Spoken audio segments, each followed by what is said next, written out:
With Bitcoin pulling back from a new all-time high, investors are now wondering if we've already seen the highest peak we'll see this cycle.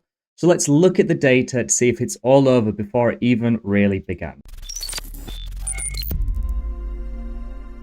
Today we're going to be looking at whether BTC has already topped out this cycle and where better to start than the percentage of addresses in profit. And what we can see a few weeks ago, this practically hit 100%. A number we don't usually see until the latter stages of a BTC bull cycle, which maybe has led a few investors to maybe think we've already topped out. Once everyone's making money, that's usually a bit of an indication that the market has maybe topped out, at least temporarily. So many investors are looking towards metrics like this to say, maybe $74,000 was the Bitcoin all-time high. Maybe that's the peak we see this cycle. Maybe there's too many metrics pointing towards the fact that we topped out and now we need to prepare for a Bitcoin bear cycle. Well, I'll say there's not a huge amount of data supporting this. In fact, the type of retracement we're seeing now is completely normal for BTC during a bull cycle. If we go to something like the MVRV momentum indicator, which is one of the new metrics we have on lookintobitcoin.com, we can see the MVRV ratio, which is the market cap compared to the realized cap of Bitcoin, which is the average accumulation price of all BTC on the network. And with this moving average, we can see beneath this 1 year moving average of this ratio, we can see really clearly defined areas of where we're in a bull cycle, where we're in a bear cycle, and that kind of in-between stage where we're maybe transitioning or the market's a little undecided. What we can see here is we've seen the MVRV ratio extend far above this average, which really indicated a very overheated market. A lot of people were making a lot of money, and it maybe happened a little bit too early in the cycle, or at least it extended far too quickly. So maybe we're just seeing a little bit of a healthy retracement, especially if we look at something like the 2016 to 2017 cycle, which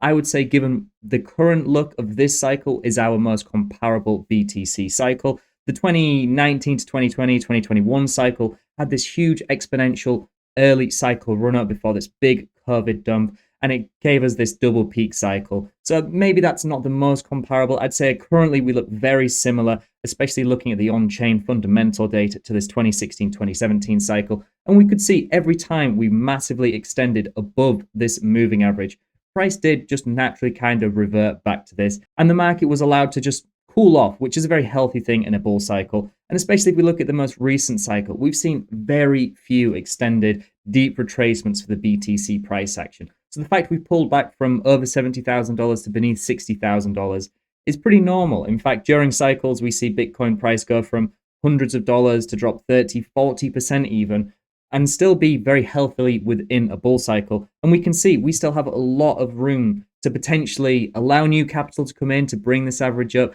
allow time to kind of consolidate and allow this moving average to come naturally towards the MVRV ratio, or maybe some further retracement to kind of remove the profitability of a few market participants to get us back into that healthy level. And we can see even if we do temporarily dip beneath this like we did in the 2020 cycle, that doesn't necessarily mean we're in a bear cycle, not even close. It just means that maybe we need Bitcoin to have some new capital inflows and have price have some positive reaction. But again, this is very normal within a Bitcoin bull cycle. Next, if we look to the Puel multiple, which a lot of people are looking at to say, well, this is a very stark decrease in this metric.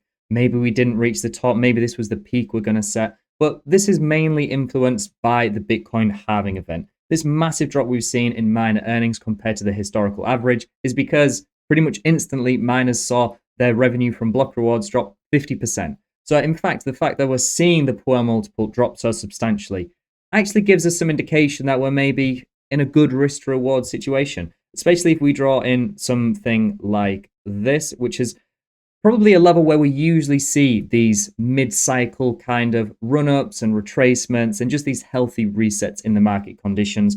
We can see it's happened multiple times in 2016, 2017. It happened during the 2019, 2020 cycle as well. And now it's happened in this cycle. We can even go further back and see it happened right here in the first big double Bitcoin peak cycle in 2013. So really, this range is pretty normal. And especially just as we're around the halving, once we see this reset, this gives a really good opportunity. And really, we can see it usually resets into this area here.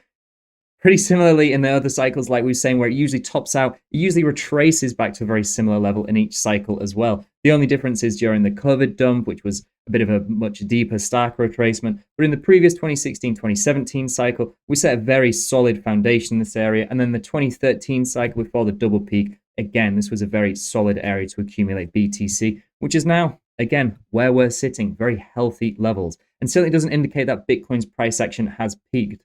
However, if we look at something like the value days destroyed multiple, this is another indicator that a lot of investors were looking and pointing towards as maybe some evidence that the market has topped out. And this value days destroyed is a metric derived from the coin days destroyed, which is basically giving extra weighting to investors that have a huge amount of BTC that have been holding for an extended period of time before they begin selling. There's a little bit more info on how it's actually calculated down here. But really, if we can see a huge amount of market movement from these large experienced players compared to the historical yearly average, this gets a very overheated rating. And we can see this was very overheated. It was kind of at a point where we'd expect the Bitcoin market to be topping out. And really, this did give us that kind of overheated signal. But one thing we have to consider is this doesn't usually indicate the market peak. Usually what happens is a lot of older market participants, a lot of people that have a huge amount of BTC and a lot of experience in holding and probably profiting from the market, is that they usually tend to lock in a little bit of profit way before the cycle top. If we just look at previous examples here, we can see that the first iteration in the 2016-2017 cycle, when it got really red overheated, was actually about a year before it topped out in price action. And then again here, way before the peak. And then finally, once it actually hit the all-time high, was when this finally topped out. But in the 2020-2021 cycle, this topped out again months before Bitcoin's all-time high was actually set. So the fact that we're hitting this level now does maybe give us some indication that we're about to see a little bit more of an extended retracement, not necessarily deeper to the 30-40% downside move, but maybe a retracement that results in a bit more of a ranging consolidation price action for the next few weeks and months to allow the market to naturally and healthily cool off a little bit. Especially if we look at something like the Bitcoin Crosby ratio, which also pointed towards very overextended conditions.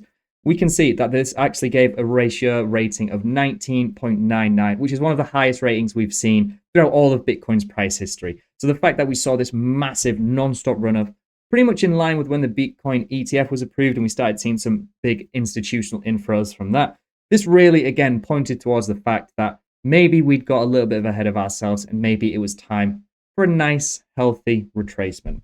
Finally, if we look at something like the Pi cycle top and bottom indicator or the Pi cycle oscillator, we can see, again, now this is a pretty normal thing for Bitcoin to do at this stage in a cycle. We usually see these moving averages converge, which allows us to get this higher rating on the oscillator. But then usually we see this either range for a little bit or, like we did in the previous cycle, see this decline to a much more healthy level. So it'll be interesting to see over the next few weeks and months what the Bitcoin price action does. Hopefully, like we said, we at least see some consolidation or ranging price action. Obviously, if we see some positive price action, new all-time highs, that's not anything I'm going to complain about. But the fact that we've set a new all-time high before the halving event gives us about 6 to 12 months post-halving to see the new market dynamics come into effect, the new supply and demand economics of BTC come in, and maybe some new institutional inflows, more bullish macro factors, and that'll really give us a solid foundation to move considerably higher to prove that 74K wasn't the all-time high, that wasn't the cycle peak, and that we're going to go probably, hopefully, considerably higher than that. Also, if you haven't already, please don't forget to like this video, subscribe to the channel, and turn on notifications to ensure you're receiving all of our content as soon as it's released. Make sure to check out all the resources we've discussed today, as well as the many more that are all available on lookintobitcoin.com, your #1 source for Bitcoin information. So just to summarize, with Bitcoin pulling back from a new all-time high, investors are wondering if that was already the highest peak we'll see this cycle. However, there is no substantial evidence that $74,000 was the bull cycle peak. However, we do need to look at metrics like the value days destroyed, like the Crosby ratio, to see that we were very overheated and we were very much overdue a little bit of a correction in the markets. So there is, of course, the potential that that was the peak, but there is so much evidence, so many metrics pointing towards the fact that that wasn't the peak. We also need to acknowledge that these retracements, these 20+% retracements in a Bitcoin bull cycle, are very normal and are in fact very healthy to allow the market to naturally and healthily cool off and allow new capital to come in. And as we can see from pretty much every metric, that is indicating that we still have plenty more room to go. It looks like Bitcoin still has 12, 18, maybe even 2 years left of positive price action. And the longer we can kind of extend this ranging price action, this healthy correction, it probably increases the upside potential we can see in the Bitcoin price action. So keep an eye on the metrics like the MVRV Z ratio, and of course, short-term metrics like the funding rates, the Crosby ratio, to see if we're maybe a little overheated, to see a little bit of a retracement, because really we want to see this nice, slow, gradual grinding price action to the upside, which doesn't overheat the market too much, but allows some positive price action. And that will really allow us to kick off the next latter stages of the bull cycle to see exponentially higher prices. If you like this video, then please visit lookintobitcoin.com, where you can also consider becoming a site subscriber to gain access to professional resolution charts, advanced macro and portfolio data tools, in-depth crypto industry reports, live and personalized indicator alerts, private TradingView scripts, and more, all for a fraction of the standard industry price. And let me know what your thoughts are in the comments and on social media. Do you think Bitcoin has already topped out for this cycle? Do you think that $74,000 was the highest we'll see and we're now going to have an extended bear market? Or do you think, kind of like I think, like all the metrics are pointing towards, that this was just a very healthy retracement and we're likely to see considerably higher prices in the coming months and years? As I said, let me know. I look forward to reading and replying to all of them. Thank you all very much for watching, and I'll see you in the next one.